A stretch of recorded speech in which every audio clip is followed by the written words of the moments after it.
Pues bienvenido. Gracias por tu tiempo. Vamos a platicar hoy con Alberto Simoncini de Duelos y Pérdidas. Alberto, platícanos un poco tu carrera profesional para entender cómo es que llegas a hacer lo que haces hoy. Yo creo que llegas porque es una llamada, no es algo que decides así fríamente. Yo he tenido estudios de derecho y de publicidad, de advertising. Ujú. He tenido empresas mías. Las cosas de la vida al final te llevan a decidir dónde ir.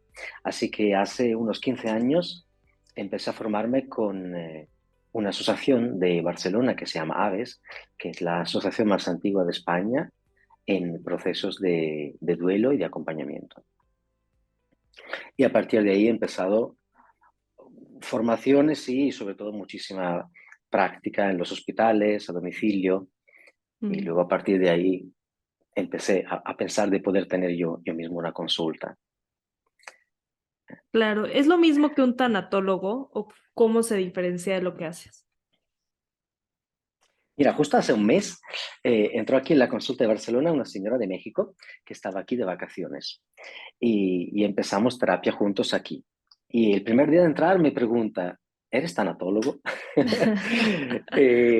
Bueno, yo le dije, no lo sé, imagino si tenía que ver con el hablar, platicar de la muerte, de la vida, del significado de la presencia, de la ausencia. Entonces sí, pero no he hecho estudios de tanatología, que creo que además en México sí que hay formación como tanatólogo. Sí. Entonces yo le dije, cariño, yo soy Alberto y hago estas cosas. Y si te gusta cómo lo hago, entonces vayamos por ahí, pero no tengo etiquetas y, y también me gusta ir un poco así de libre, de manera creativa, después de tantos años. Claro, se va dando con la persona que estás en ese momento, ¿no? Cada uno se ha de tratar diferente. Claro, además yo creo que hay ciertos trabajos donde uno requiere determinados tipos de estudios, ¿no? O sea, hacer el cirujano, hacer el arquitecto, el ingeniero, hacer el psicólogo también, ¿no? Por eso yo tengo pacientes que son psicólogos, que vienen a mí porque yo doy algo que no tiene que ver con lo que dan los psicólogos, ¿no? Es completamente diferente. Es un conversar, un no escuchar, eh, todos temas relacionados con nuestras sombras, con nuestros puntos oscuros, con nuestros miedos. Y de alguna manera cuando procesamos una pérdida, cuando la integramos a través de un duelo, entramos en contacto con estos puntos oscuros, no tan luminosos.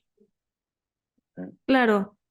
Obviamente no tiene nada que ver si la pérdida se da en cierta etapa de vida, ¿no? Un duelo es un duelo o se vive diferente.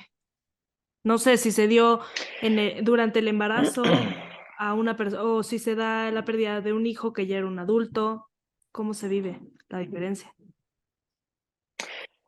Mira, yo personalmente trabajo a partir de la adolescencia, porque el trabajo que hago tiene que ver con la estructura con la cual leemos, definimos e interpretamos la realidad, o sea, con el sistema del ego, tal como lo entiendo yo, por lo cual no trabajo con niños pequeños. Esto lo dejo a psicólogas y psicólogos especializados o terapeutas especializados en niñez.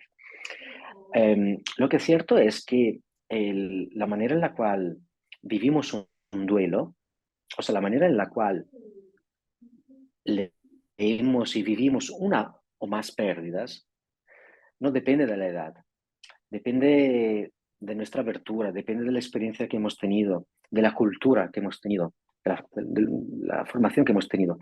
Entonces, yo he visto, por ejemplo, vivir de manera mucho más abierta, espiritual y flexible personas de 20 años que personas de 60, que se supone que deberían ya tener cierta experiencia de pérdidas. O sea que es todo muy relativo. Además, cada duelo es único e irrepetible, aunque se refiera a una misma pérdida, o sea, a pérdidas similares. Por ejemplo, perder el trabajo o perder dinero, estatus, es completamente diferente, no solo por el tipo de trabajo que sea eventualmente, sino en el momento de nuestra vida en el cual pasa. ¿Eh? Entonces podemos Mm, tener diferentes duelos por pérdidas similares. claro, no es lo mismo. como dices, la etapa de la vida en la que te agarres cierta pérdida. Lo vives diferente. Hoy es diferente por una serie inmensa de factores que tienen que ver, ¿no? Cómo es tu proceso de acompañamiento? Llega un paciente nuevo que acaba de tener una pérdida muy fuerte. Creo que entramos como en una crisis. La muerte es bien dura porque te lleva a una crisis de cuestionarte quién eres, qué haces aquí, el sentido de la vida. ¿Cómo los acompañas tú? Mira, cada acompañamiento está hecho a medida por la persona que viene. Incluso cada sesión no se puede prever cómo será, porque depende de lo que la persona trae a la consulta. Sin duda, gran parte de mi trabajo consiste en escuchar. Escuchar tanto con el oído, escuchar lo que la persona dice, pero escuchar también a través de la vista, saber cómo la persona se mueve, cómo respira, el movimiento del cuerpo cuando cuenta determinados relatos de su vida. Ujú, Entonces, la primera parte seguramente es escuchar cuándo empezó la pérdida o cómo fue la pérdida, cuándo empezó este fatídico gran no, no quiero que me pase esto. Y luego a partir de ahí, el proceso se combina de partes más de habla con partes más incluso de trabajo energético que yo hago en una camilla que tengo aquí o online, da lo mismo. Y lo que se hace es acompañar la evolución de la persona en la integración de esta pérdida. Tú sabes que a veces se habla de fases de un duelo. Yo ujú, considero que las dos principales son el no y el sí.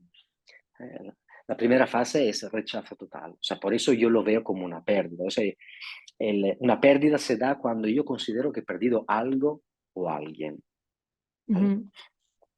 Y considero que esta pérdida me produce dolor también, porque incluso perder un ser querido, si el ser no es querido, tampoco es la misma pérdida, ¿eh? Claro, O sea, no es lo mismo perder un padre que amas que perder un padre violento que abusó de sí. ti cuando eras pequeña, ¿no? Son cosas diferentes. Entonces, hay una pérdida cuando yo considero que he perdido algo que consideraba que tenía o que tenía la posibilidad de poseer o de vivir o de tener experiencia con eso.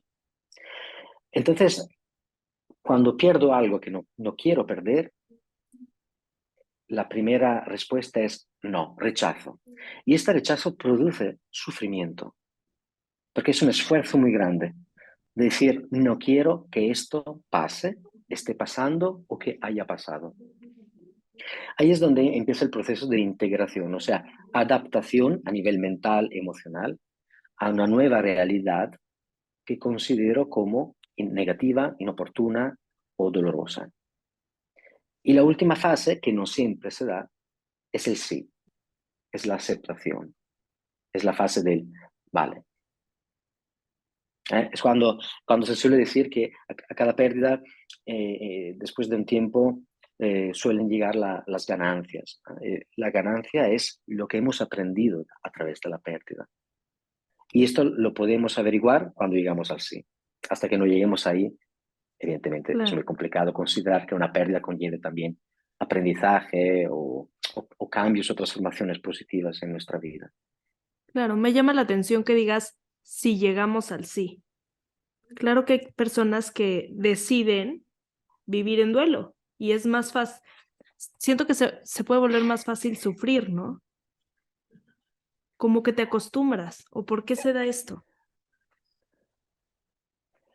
Bueno, evidentemente aceptar que algo no ha ido tal como imaginábamos, esperábamos, programábamos, no es fácil, no es fácil. A todos nos gustaría que la vida fuera um, más o menos complaciente, ¿no? Con lo que son nuestros Claro, proyectos de vida.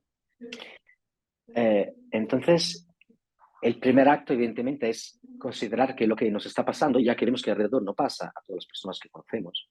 Decimos que es injusto, que no es correcto.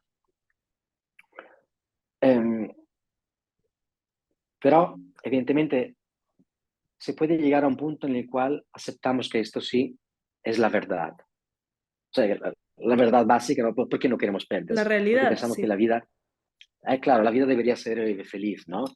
O, o con todas esas historias sobre aprender a ser feliz, ser feliz en tu vida, ¿no? Entonces, cuando pasan como podemos ser felices, se parece como a un fracaso, ¿no? Entonces, mi vida no es como la que veo en Instagram, ¿no? O la que veo en las redes sociales, por ejemplo, o Sí, la que me cuentan.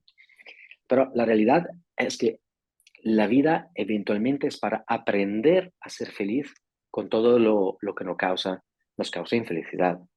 Porque bofetadas hay muchas, son gratuitas y siempre llegan cuando menos lo esperamos. Entonces tenemos que aprender que las pérdidas son eventos naturales y continuos a lo largo de la vida. ¿Mm? claro. Hablaste de bueno, de las etapas del duelo. ¿Cuáles son para las personas que no? Bueno, yo por supuesto no me las sé de memoria, pero sé que existen. Mira, se habla normalmente de diferentes etapas. Yo, en mi experiencia, he entendido que menos etiquetas pongamos, mejor es, ¿vale? Para no decir, no, mira, ahora hay rechazo, después del rechazo hay la rabia. Claro. La rabia es la respuesta al sufrimiento, evidentemente. Luego hay un momento en el cual empieza a decir, vale, a ver si hablo con Dios o con el universo o con el doctor y encontramos la posibilidad de modificar lo que ha pasado. Luego hay un momento de depresión y finalmente una subida. Pero en realidad estas etapas se mezclan y a veces pasamos de la una a la otra. Entonces, yo creo que lo más importante sea, para mí, considerar que realmente empezamos con un gran no y parte del trabajo, si la caída por una pérdida, la caída emocional por una pérdida es repentina, o sea, en el momento en cual sufrimos la pérdida, caemos. Claro. La subida está hecha un poco como unas montañas rusas, que eventualmente nos permite vivir otras caídas y otras subidas y otras caídas y otras caídas, y siempre un poco más arriba eventualmente. Antes tú decías, tal vez no acabamos con un sí. Hay pérdidas eh, que no necesariamente tenemos que aceptar completamente, ¿vale? Yo creo que la muerte de un hijo, por ejemplo, eh, podemos considerar que los duelos, que son este proceso de integración de pérdidas, duelos de este tipo puedan, uh, puedan continuar a lo largo de nuestra vida. O sea, que no haya, puede que sí, pero he visto historias donde no hay un momento en el cual los padres digan, vale, Acepto lo he que pasó. aprendido, Ujú. acepto lo que pasó, sino que dependiendo de cómo pase, dependiendo evidentemente de muchas circunstancias, pueden haber duelos que son, bueno, que nos siguen hasta nuestra misma muerte. Claro. Trabajas con el apego porque, pues, la cosa de todo el sufrimiento que tenemos es lo apegado que estamos, por supuesto, a las personas, pero también a las cosas, como tú mencionabas. Una pérdida de un trabajo, pensamos en duelo o pérdidas y piensas automáticamente en un familiar o alguien cercano a ti. Pero bueno, hay gente que se Sí, deprime por perder dinero, estatus, trabajos, bienes materiales y todo eso pienso que viene del apego. claro. Yo trabajo con 10 diferentes tipos de pérdidas, básicamente, en los cuales hay también el abuso sexual, el abuso psicológico, el mobbing, el bullying, la pérdida de la capacidad motoria también de una Ujú. parte de mi cuerpo, por ejemplo, ¿no? La pérdida de Claro, la capacidad de poder utilizar un ojo o un brazo. Todo depende, no es tanto lo que, una vez más, no es tanto lo que pierdo realmente, sino qué es lo que significa para mí. Por ejemplo, si mañana yo perdiese la movilidad de los dedos de las manos, evidentemente no sería nada alegre. Pero en mi trabajo yo no necesito las manos para trabajar. Diferente sería si yo fuera un profesional, un músico, por ejemplo, de guitarra, un guitarrista o un pianista. Entonces, ujú. la pérdida de la capacidad de mover los dedos implicaría para mí no solo la pérdida de la capacidad motora de los dedos, sino la pérdida de mi narrativa personal, del rol que yo tengo en mi vida, de mi proyección en el futuro a nivel profesional, laboral, de prestigio. O sea, ahí no solo pierdo los dedos, sino que pierdo un yo que yo estoy nutriendo cada día, que estoy cultivando y que estoy Ujú. expresando, ¿no? A lo largo del día. Claro, la idea que nos hacemos de lo que eres, como que eso te define y entonces pierdes eso y quién eres, ¿no? Exactamente. Y por esa razón hay gente que igual pierde la casi totalidad de su propia familia en un accidente, por ejemplo, de coche, y sigue viviendo y sigue intentando amar la vida, enamorarse otra vez, buscar y construir un nuevo sentido de la vida, y personas que por una tontería en las redes sociales, por una supuesta tontería en las redes sociales, o por perder dinero o un objeto, deciden quitarse la vida. ¿Vale? Siempre es todo muy relativo. Por eso siempre es importante hablar no solo de las pérdidas en sí, sino de las que yo defino como las subpérdidas. O sea, ¿qué hay detrás de esta pérdida? ¿No? Tú, por ejemplo, Exacto. antes decíamos, pierdes un ser querido. Imaginamos, por ejemplo, la muerte de un padre. Entonces, cuando muere papá, no solo muere papá, muere la relación que teníamos, muere la posibilidad de poder crear nuevas memorias juntos. A nivel sensorial, muere, o sea, viene a faltar la estimulación sensorial mía visiva de ver a papá, auditiva de escuchar a su voz, intelectual y emocional de escuchar lo que dice, cómo me mira, olfativa, el perfume de papá, o la ropa que tiene papá, el perfume que tiene, incluso degustativa, si juntos bebemos, tomamos vino, comemos alguna comida que nos gusta, o él cocina y yo cocino, los pequeños gestos cotidianos, la llamada del WhatsApp, el tomar el cafecito al bar juntos. Todas estas cosas son las pérdidas que están detrás de la macro pérdida que yo defino ha muerto papá. Pero en realidad lo que estoy perdiendo son todas las demás pequeñas pérdidas que son fundamentales para mí para escribir y construir mi narrativa personal, quién soy, el cuento que me cuento de mí y de mi vida. Claro.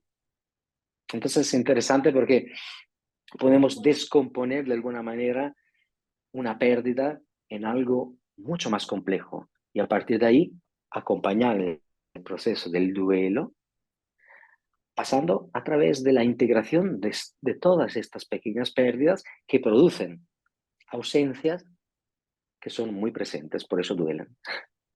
Es todo, Claro. al fin y al cabo, algo como un juego de aceptación de cosas que no tomábamos en consideración antes.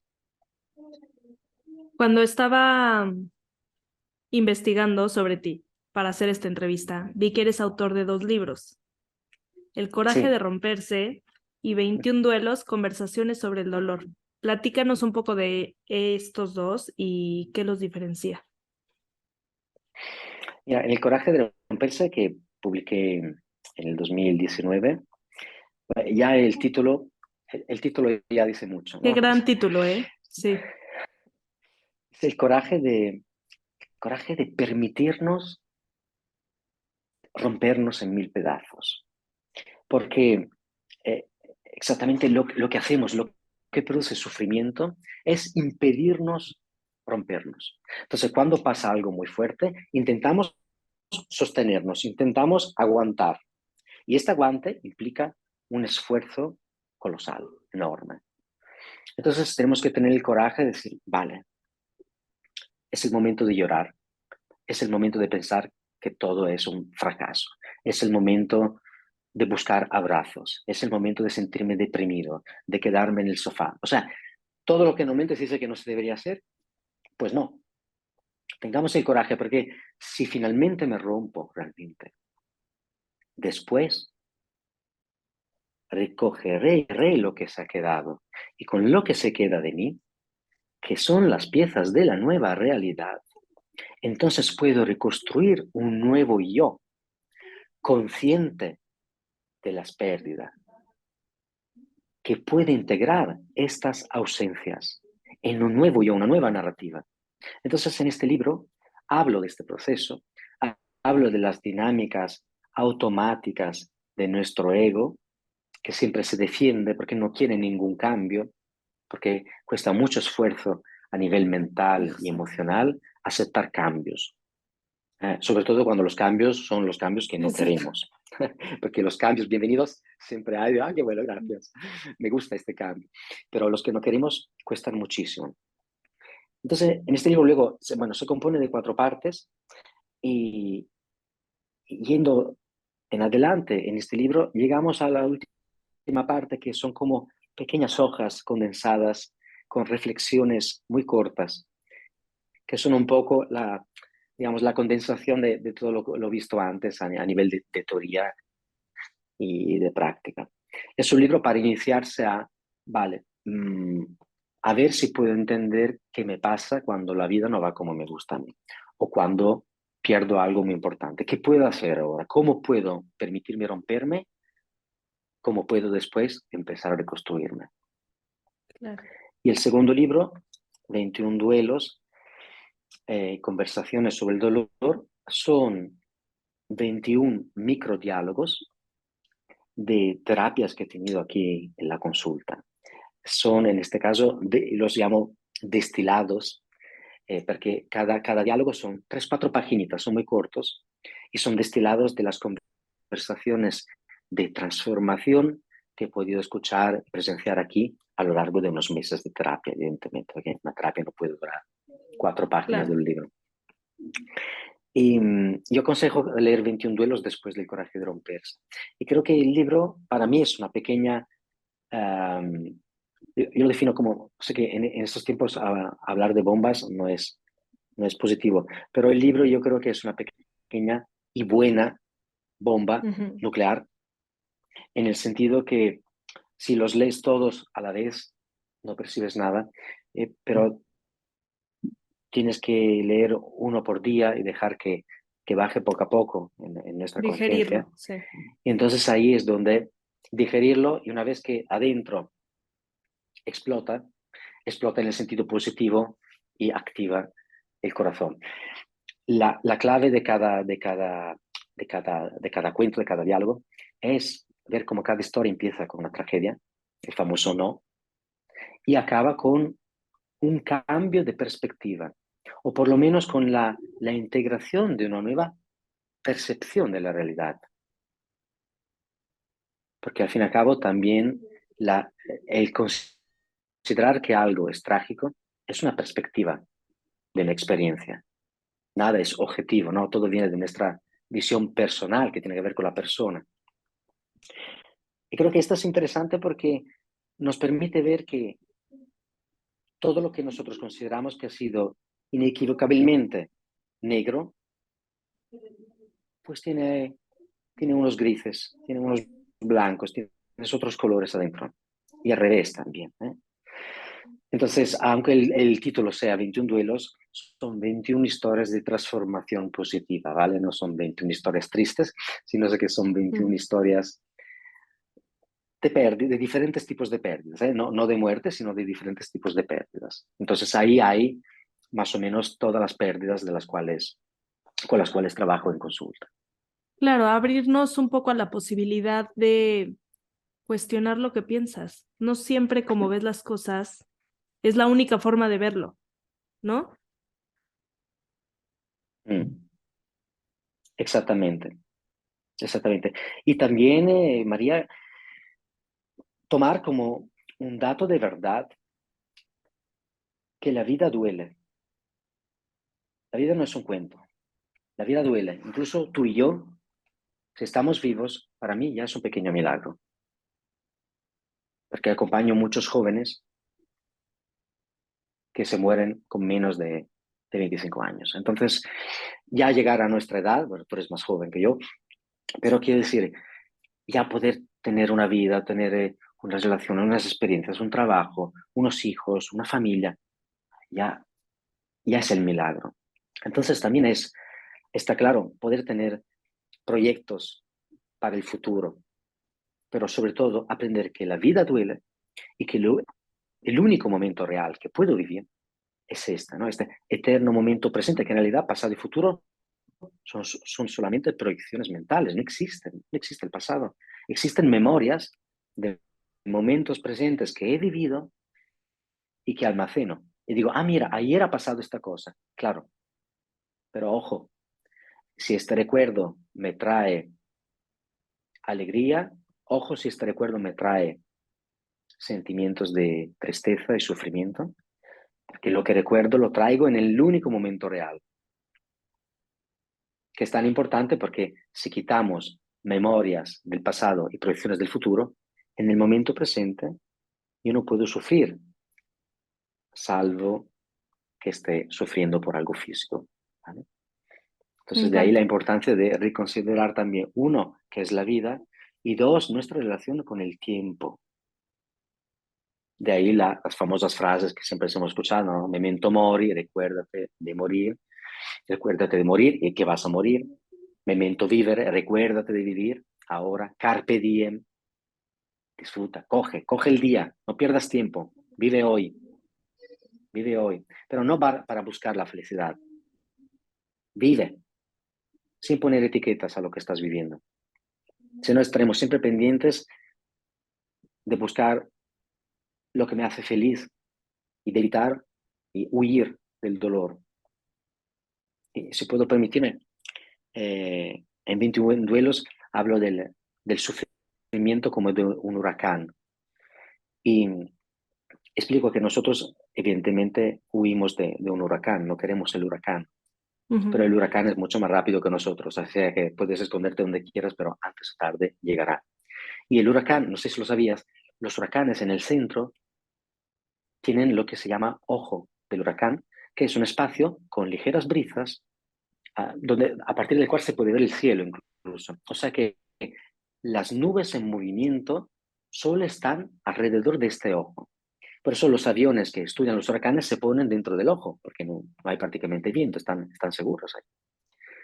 Entonces yo invito a ir a cruzar el sufrimiento para llegar hasta el centro del dolor. O sea, el centro de por qué tú estás sufriendo. Porque como por magia, cuando llegas ahí adentro, como en el huracán no hay viento, en el sufrimiento no hay sufrimiento. Ahí es donde puede cambiar la perspectiva de lo que estamos viviendo, porque tenemos otra para añadir a la que teníamos. Entonces, esto también nos permite acabar de tener miedo a la vida cuando duele, acabar de intentar rechazar siempre lo que suponemos que nos hace daño, porque muchas veces no es así, es solo un preconcepto, una idea. Claro. Me encanta lo que dices de vivir en el presente. Si estás pensando en el pasado, vives de memorias y si estás pensando en el futuro, estás pensando en algo que no existe. Qué impresión. Piensa que esto que parece muy de hoy, muy original, lo leímos en todos los libros de autoayuda, pero uno de los primeros fue Sant Agustí. Sant Agustí hace muchos siglos ya recomendaba vivir el momento presente, no pensar demasiado en lo que harías tú después o no pensar demasiado en lo que viviste antes. Según él, si vivías demasiado en el pasado, en el futuro, se diluía la conciencia de Dios. Él la llamaba así, ¿no? La conciencia de Dios. O sea, se diluye. Y tú tienes que vivir Dios en el presente. Y hoy, sin llamar en juego Dios, podríamos decir, vive el presente porque es el único instante en el cual tienes percepción de la vida. Tu percepción solo puede ser mañana, solo es ahora. Es algo tan obvio, pero luego en el día a día nos olvidamos de esto y nos encontramos que Claro, estamos tristes por algo que recordamos o estamos preocupados por algo que imaginamos, pero en el presente estoy donde tengo que estar, por lo cual eso es la verdad, el dato de verdad. Y tenemos claro, te que da no tener tranquilidad. miedo. Alberto, muchísimas gracias por tu tiempo, por platicar de esto. Sé que, como lo dijimos al principio, nunca queremos hablar de esto, como que vivimos huyendo de algo que es inevitable y que es parte de la vida. Entonces, creo Exacto. que como lo platicamos tú y yo hace unos días, el hacer conciencia solo con hacer ruido y sacar el tema y que la gente lo escuche, ya estamos aportando algo para normalizar el hablar del duelo y las pérdidas en nuestra vida. Sí. Muchísimas gracias a ti, María, por tu tiempo. Platícanos dónde te encuentran las personas que nos escuchan, tus redes sociales, cómo te contactan. Sí, como redes sociales estoy principalmente en Instagram. Si buscáis mi nombre y apellido me encontráis fácilmente, estoy yo con mi cara ahí. Y luego a nivel de web, de internet, tengo dos webs, una es albertosimoncini.com y la otra es duelosypérdidas.com, donde hablo de las diferentes pérdidas y de las subpérdidas, como antes te comentaba. Y si alguna persona de los que nos están escuchando tiene dudas o quiere hacerme preguntas, les invito a escribirme y, por supuesto, con mucha alegría contestaré. Me pueden escribir al mail ahora@albertosimoncini.com, por ejemplo. Perfecto. De todas formas, lo dejo por escrito en el post del episodio y gracias otra vez. Gracias a ti, María. Ha sido un placer. Muchísimas gracias. Y un abrazo Igualmente. a todo México. Gracias, igualmente hasta allá. Hasta allá.